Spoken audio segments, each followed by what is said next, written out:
आधी रात को रिया की अचानक आंख खुली तो देखा राजन पलंग पर नहीं है। लाइट जलाई तो सामने घड़ी में 2 बज रहे थे।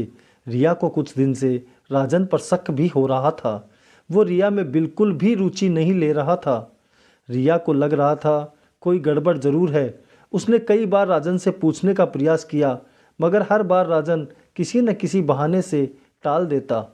मामला क्या है पता लगाने के मकसद से रिया दबे पांव बाहर आई और देखा राजन रसोई में किसी से फ़ोन पर बात कर रहा है। उसका चेहरा रसोई की तरफ होने का फ़ायदा उठाकर रिया चुपचाप रसोई के गेट के पास चिपक कर सुनने का प्रयास करने लगी। हालांकि राजन बहुत धीरे बोल रहा था लेकिन रात के सन्नाटे में रिया को साफ सुनाई दे रहा था।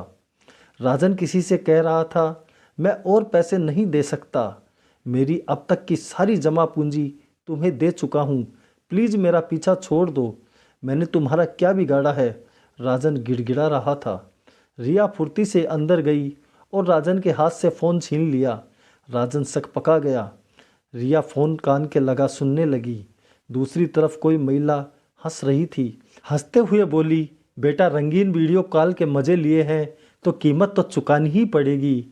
तुझे सब कुछ ऐसे ही थोड़े दिखाया है, दिखाने की कीमत तो वसूल करके ही छोड़ूंगी। सोच लेना कल शाम तक अगर 20,000 रुपये ट्रांसफ़र नहीं किए तो तेरे सारे वीडियो वायरल कर दूंगी। कहकर सामने से फ़ोन कट हो गया। रिया ने राजन की तरफ देखा। राजन ने नज़रें झुका ली।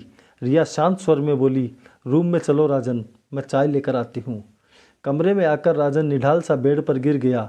वो समझ नहीं पा रहा था इतना सब देखने सुनने के बाद भी रिया इतनी शांत क्यों है। ये शांति कहीं किसी बड़े तूफान का इशारा तो नहीं। राजन अभी सोच ही रहा था कि रिया चाय लेकर आ गई। उठो चाय पी लो। दोनों पलंग पर बैठ चाय पीने लगे। चाय ख़त्म कर रिया बोली, राजन आपने 7 फेरे लेते समय किया अपना वादा तोड़ दिया। अग्नि को साक्षी मानकर वादा किया था कि ज़िंदगी में अच्छा बुरा कुछ भी तुमसे नहीं छिपाऊंगा। गलती इंसान से होती है। अगर आपसे कोई गलती हो गई थी तो बताना चाहिए था न। उसे छिपाकर आप खुद भी बर्बाद हो रहे, साथ में परिवार को भी बर्बाद कर रहे। ये तो मैं समझ गई कि कोई तुम्हें ब्लैकमेल कर रहा है, पर पूरी बात आप मुझे बताओ ताकि हम मिलकर इसका हल निकाल सकें। ये तो आप भी जानते हो मैंने कानून की पढ़ाई की है। राजन बोला, रिया कोई ऐसी वैसी गलती हो तो मैं तुम्हें ज़रूर बता देता, मगर ये मेरे चारित्रिक गलती थी, तुमसे कैसे शेयर करता। रिया बोली, अर्धांगिनी का मतलब ही नहीं समझा आपने। चलो कोई बात नहीं, जो हुआ उसे छोड़ो और मुझे विस्तार से सारी बात बताओ ताकि हम इसका हल निकाल सकें।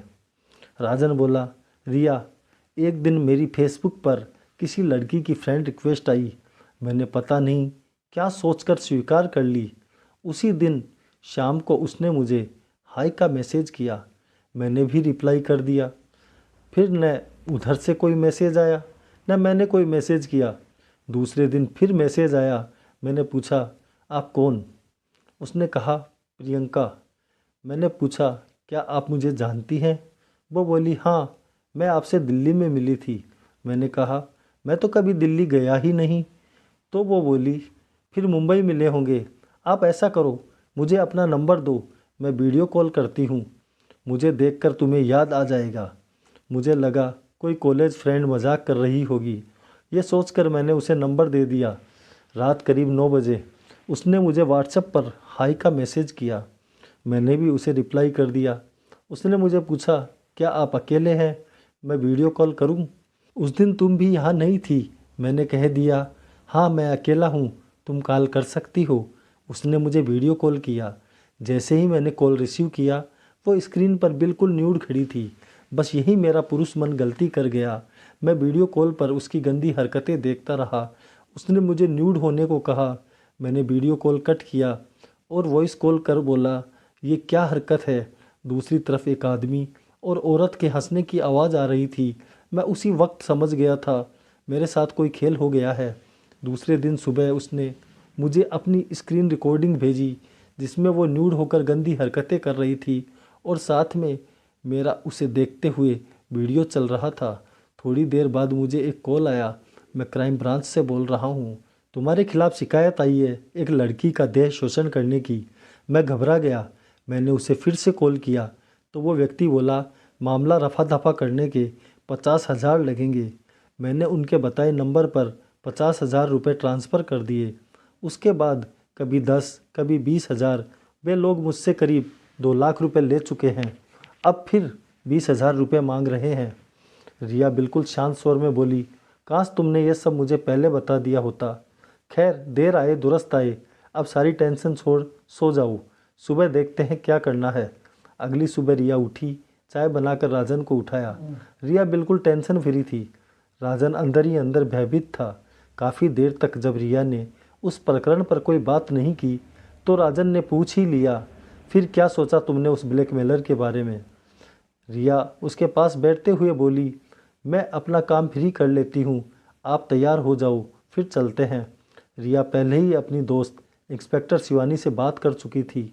थोड़ी देर बाद दोनों बाइक से शिवानी के घर पहुँचे। चाय पीते हुए राजन ने शिवानी को पूरी कहानी सुनाई। शिवानी ने राजन के फ़ोन पर हुई सारी चैट के स्क्रीनशॉट लिए और जिन नंबरों पर उनकी बात हो रही थी उन्हें ट्रेस पर लगाया। रिया और शिवानी ने मिलकर एक प्लान बनाया। राजन के फ़ोन से ब्लैकमेलर को मैसेज किया कि मेरे पास पैसे की व्यवस्था नहीं हो रही, ऐसा करो, मेरी बीवी का एक सोने का नेकलेस है जिसकी आज की कीमत करीब 80,000 है, वो ले लो और मेरा हमेशा के लिए पीछा छोड़ दो। 80,000 के नेकलेस के नाम से ब्लैकमेलर के मुंह में पानी आ गया। वो मिलने को एग्री हो गया। उसने राजन को रेलवे स्टेशन पर बुलाया। प्लान के मुताबिक राजन स्टेशन पर अकेला खड़ा हुआ, सादा कपड़ों में। शिवानी और उसकी पुलिस टीम सूटकेस, बैग इत्यादि लेकर सवारियों के रूप में खड़े हो गए। ब्लैकमेलर को राजन इतने पैसे दे चुका था सो उसे राजन की तरफ से ऐसे किसी खतरे का अंदेशा नहीं था।